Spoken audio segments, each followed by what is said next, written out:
नमस्ते। मैं हूं अमलेन सिंह और आप इंडिया न्यूज़ के डिजिटल प्लेटफॉर्म पे देख रहे हैं हम लोगों को। हमारे साथ हमारे वरिष्ठ सहयोगी किरण पांडे जी हैं। किरण पांडे जी, आपका स्वागत है। और हम लोग जो है अभी फ़िलहाल चर्चा करने के लिए जो आपके सामने उपस्थित हैं वो है हरियाणा का निकाय चुनाव।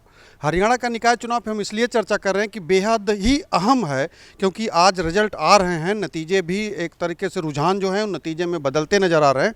और रही बात नतीजों की, तो जो रुझान की तरफ से बढ़ते हुए आ रहे हैं उसमें से सबसे अहम भूमिका ये है कि हरियाणा में जो विगत अगर आप देखिए 10 साल की बात, तो जो बीजेपी का जो एक बैकड्रॉप रहा है वो पूर्णतः मजबूत होता नज़र आया है।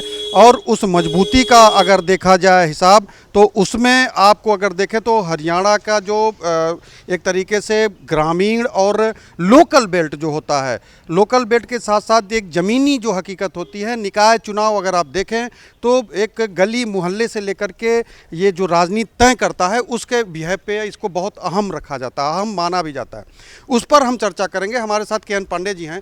किरण पांडे जी, आप बहुत खुश होंगे, 10 में से 9 सीट आ गई है जी। क्या कहना चाहिए? अभी तक हम लोग केवल जो है डबल इंजन सरकार की बात सुनते थे, कहते थे, लेकिन हरियाणा एक पहला ऐसा प्रदेश बना है जहाँ पे ट्रिपल इंजन की सरकार बन गई है।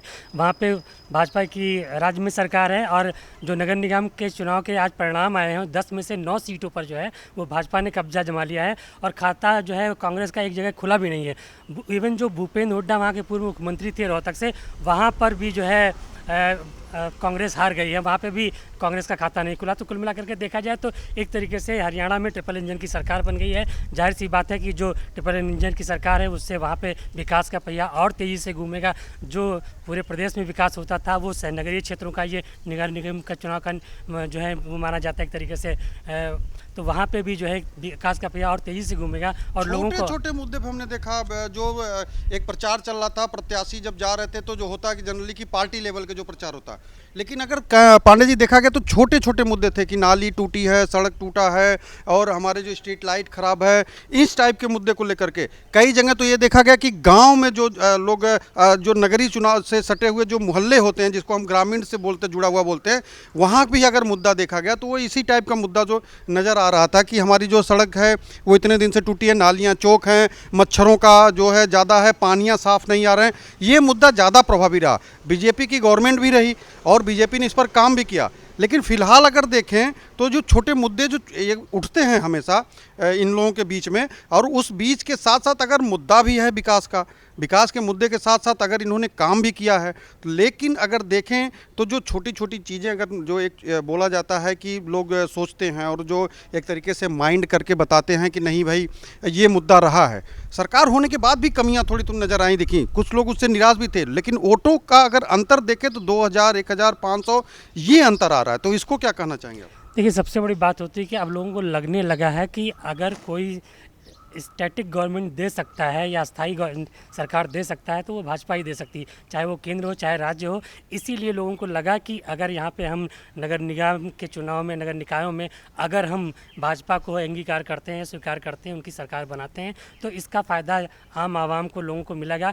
लोगों ने जो है एक तरीके से मुद्दा तो एक वहाँ पर एक गौड़ हो गया। ये लोगों को लगा कि अगर आम आवाम का अगर वहाँ पर कोई जो है भला कर सकती है तो वो बीजेपी ही कर सकती है। तो इसलिए लोगों ने जो है वहाँ पे बीजेपी को सपोर्ट किया और इसी का परिणाम है कि लोगों ने जात पात ऊंच नीच सबसे उठ करके भाजपा को समर्थन दिया और कांग्रेस को वहाँ पर एक तरीके से वो खोया का पाया कैंप में गुम हो गई। वो एक तरीके से देखा जाए तो हमेशा पांडे जी ये ट्रेंड करता है, जब चुनाव कोई भी हारता है तो ईवीएम को दोष देता है। तो यहाँ भी वही हाल हुआ है, इधर से सुगबुगाहट शुरू हो गई, शिकायतें शुरू हो गई ईवीएम की, लेकिन जो सीट कांग्रेस जीती है वहाँ ईवीएम को दोष नहीं देते हैं लोग। ये तो पुरानी परंपरा रही है। जब ये जीतते हैं तब वो कभी भी ईवीएम जो होता है वो गड़बड़ नहीं होता। जब ये हारते हैं तभी इनके लिए ईवीएम खराब होती है।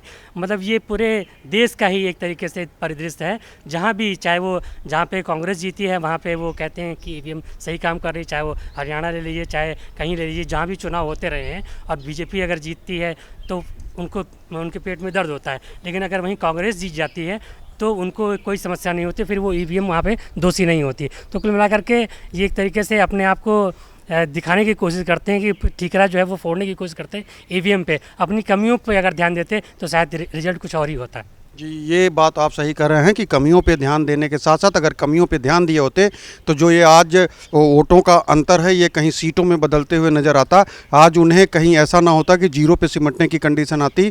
9 में से 10 की जो बात होती है वो भी निर्दलीय हावी हो जा रहे हैं, लेकिन सत्तारूढ़ पार्टी जो विपक्ष में उसके बैठी कांग्रेस है सत्तारूढ़ के साथ, वो जो है माइनस हो रही है। तो बहुत ये सोचने की बात है। सबसे बड़ी बात है कि रोहतक से जो भूपेंद्र हुड्डा जो पूर्व मुख्यमंत्री रहे हैं कांग्रेस के हरियाणा के, उनके जो स्थानीय क्षेत्र है वहाँ से भी जो है कांग्रेस अपने खाता नहीं खोल पाई। तो इससे बड़ा दुर्भाग्यपूर्ण स्थिति और क्या हो सकती है कि जहाँ पे उनका पूर्व मुख्यमंत्री रहा हो वही अपने जो है लोगों को अपने तरफ न मोड़ पाया और लोग दूसरी तरफ यानी भाजपा की तरफ चले गए, वो भी सीट उसने गंवा दी हो।